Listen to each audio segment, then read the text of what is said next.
কিমান মানুহ ওলাইছে চৰাইদেউৰ কাৰণে। আজি হাজাৰ হাজাৰ মানুহ ওলোৱাটো দেখি পেলাই মোৰ বিশ্বাস হৈছে চৰাইদেউ সমষ্টি আৰু সন্দেহ নাই, চৰাইদেউ সমষ্টিৰ চিলা বস্তু বিষয়ে জয়ী হৈ গৈ আছে। যোৱাকালি বাক্সাৰো ওদালগুৰি নিৰ্বাচন হৈ গ'ল। ইয়াত কিমান UPPৰ দলে পাব আমাৰ সভাপতিয়ে জনাই গৈছে 99% UPPৰ দলে জয়ী হ'বলৈ গৈ আছে। আৰু 10 তাৰিখৰ দিনা মুঠ 19টা সমষ্টি দিয়া নিৰ্বাচন হ'ব। প্ৰায় 12 লক্ষৰ ওপৰত মানুহে ভোটদান কৰিব। আজি মই পৰ্বতদৰা, শ্ৰীৰামপুৰ, চৰাইদেউ, কচুগাঁও আৰু উত্তৰাগ্ৰাম, নতুমা, গুমা আৰু বঙাইগাঁও, দেৱৰগাঁও, বাওঁসুমুৰি, চালাকাটি সমষ্টিৰ পৰা যিখিনি খবৰ পাই আছো 12 লক্ষৰ অধিক মানুহে ভোটদান দিয়াৰ পৰা প্ৰায় 8-9 লক্ষ মানুহে UPPৰ লগত ভোট দিব। ইয়াৰ আমি শান্তিৰে থাকিব লাগে। প্ৰথম পৰ্যায়ৰ ৰণত আমি জয়ী হৈ গ'লো যোৱাকালি। দ্বিতীয় পৰ্যায়ৰ ৰণ 10 তাৰিখ ডিচেম্বৰ দ্বিতীয় দলক গুলীচাল কৰিব লাগিব।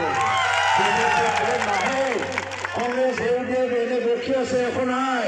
বিজেপিৰ দল হেলিকপ্টাৰ উৰাই মানুহক চমক দেখুৱাব খুজিলেও তেওঁলোকৰ এটা বা দুটাৰ বাহিৰে উপস্থিত। আপোনালোকে জয়ী হ'বই হ'ব, কিন্তু এইটো নামে গুণে হ'ব লাগিব।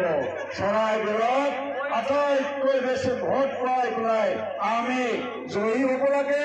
আৰু গোসাইগাঁও চাব ডিভিজনৰ ভিতৰত যদি আমি পৰ্বতজৰাক লগত হওঁ তেতিয়া 6টা সমষ্টি হৈ যায়। 6টা সমষ্টিৰ ভিতৰত 6টাও UPPৰ হ'ব লাগিব আৰু চৰাইদেউ 1 নম্বৰত হ'ব লাগিব। আজি মই আমাৰ শিলা বসুমতাৰী ডাঙৰীয়া তেওঁক মই MCLA বুলি সম্বোধন কৰিলোঁ। তেওঁ এজন প্ৰাৰ্থী নহয়, ইতিমধ্যে MCLA হৈ গ'ল আৰু তেওঁ এজন NDF নেতা আছিল। ইয়াৰ শান্তি স্থায়ী হৈ গ'ল। আমি বিচাৰোঁ নে নাই যাতে আমাৰ মাজত কোনো বন্দুকৰ আন্দোলন নহয়? আমি বিচাৰোঁ নে নাই আমাৰ মাজত যাতে কোনোদিন সংঘাত নহয়? আমি বিচাৰোঁ নে নাই ইয়াৰ শান্তি স্থায়ী হওক? আমি যদি এইবিলাক চব বিচাৰোঁ তেতিয়া এই নিৰ্বাচনত যিটো পৰিৱৰ্তনৰ শ্লোগান UPPৰ চৰকাৰ পৰিৱৰ্তন দৰকাৰ বুলি দিয়া হৈছে, সেইটো আপোনালোকে সফল কৰি দিব লাগিব। আপোনালোকে চবেই UPPৰ সৈনিক। ইয়াত আহি পেলাই ভাষণ শুনি গৈ পেলাই এনে চুপচাপ থাকিলে নহ'ব। এতিয়া নিৰ্বাচন জয়ী হোৱাৰ দায়িত্ব আপোনালোকৰ ওপৰত। গাঁৱে ভূঞে গৈ পেলাই যিবিলাক মানুহ আজিলৈকে বুজা নাই তেওঁলোকক বুজাই আনি UPPৰ ভোট দিবৰ কাৰণে ৰাজি কৰক। ইয়াৰ হিন্দু মুছলমানৰ ৰাজনীতি নহয়, জাতিভেদৰ ৰাজনীতি নহয়। কি বেংগলী, কি আদিবাসী, কি মুছলমান, কি অসমীয়া ৰাজবংশী, কি বড়ো, চব জনগোষ্ঠী সমানে উন্নতি পাব লাগে। আটাইতকৈ ডাঙৰ কথা চবৰে জীৱন মূল্যৱান, চব জীৱনৰ নিৰাপত্তা আমি দিবই লাগে। সেইটো আমি UPPলে দিব লাগিব। সামাজিক নিৰাপত্তা দিব লাগিব, অৰ্থনৈতিক উন্নয়ন দিব লাগিব।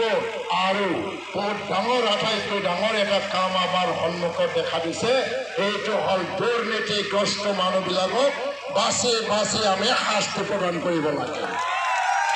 এইটো 12 তাৰিখৰ পিছত কৰিব লাগিব। আপোনালোকে বিজয় উৎসৱ পালন কৰিবৰ কাৰণে এতিয়া পেণ্ডেল বনোৱাই ৰেডি হৈ থকাটোও ভাল। আমাৰ সন্মুখত যে এটা অফিচ আছে, তাত মানুহ আছে দেখোন, মানুহ আছে জানো? আমাৰ অফিচবিলাকত UPPৰ অফিচবিলাকত আজিও কোনো অফিচত মানুহ খালী হোৱা নাই। সেইকাৰণে এইটো দেখা কথা, জনা কথা। আমি জয়ী হৈ গৈছোঁ। আপোনালোকে একমাত্ৰ আজি ইয়াৰ পৰা ওলাই গৈ পেলাই গাঁৱত শান্তিপূৰ্ণভাৱে কোনো ৰেগিং কৰিব নোৱাৰে, যাতে কোনেও টকাৰ ফুলাব নোৱাৰে, টকাটো ভোটটো বিক্ৰী নকৰে বা কিনিব নোৱাৰে। তাৰ কাৰণে গাঁৱে গাঁৱে গৈ পহৰা দিব লাগিব, মানুহক বুজাব লাগিব যাতে মানুহে নিজৰ বিবেক বিক্ৰী নকৰে। এতিয়া দাবী ধমকিৰ ৰাজনীতি নচলিব। কাকো ভয় খুৱাবলৈ চেষ্টা কৰিব নালাগে। আৰু টকা পেলাই লাভ নাই। কোটি টকা পেলালেও কোনো দল ইয়াত জিকিব নোৱাৰে। ইয়াত অকল ব্যক্তিগত বিতৰণ কৰিছে, কোনোবা বাঙালী গাঁৱত গৈ পেলাই শাৰী বিতৰণ কৰিছে, টকা বিতৰণ কৰিছে। বিজেপি একে হ'ল নেকি, তেওঁলোকে প্ৰলোভনৰে ৰাজনীতি নেকি? আমি কিন্তু নকৰোঁ। আমি অন্তৰৰ ৰাজনীতি কৰোঁ, বিশ্বাসৰ ৰাজনীতি কৰোঁ, পাৰস্পৰিক বিশ্বাসৰ ৰাজনীতি কৰোঁ, আস্থাৰ ৰাজনীতি আমি কৰোঁ। আৰু এইটোৱে আচল ৰাজনীতি। যদি স্থায়ী শান্তি বিচাৰে, স্থায়ী প্ৰগতি বিচাৰে, এই অঞ্চলত নিৰাপদভাৱে চলি থাকিবলৈ জীৱন যাপন কৰিব বিচাৰে, তে আস্থাৰ ৰাজনীতি কৰিব লাগিব, বিশ্বাসৰ ৰাজনীতি কৰিব লাগিব। সেইখিনিকে মই অনুৰোধ জনাই মোৰ বক্তব্য ইয়াতে মই সামৰিছোঁ। UPPL জিন্দাবাদ, UPPL জিন্দাবাদ, শিলা বসুমতাৰী জিন্দাবাদ, শিলা বসুমতাৰী জিন্দাবাদ। ট্ৰেক্টৰ শ্ৰমিক ভোট দিয়ক, ট্ৰেক্টৰ শ্ৰমিক ভোট দিয়ক।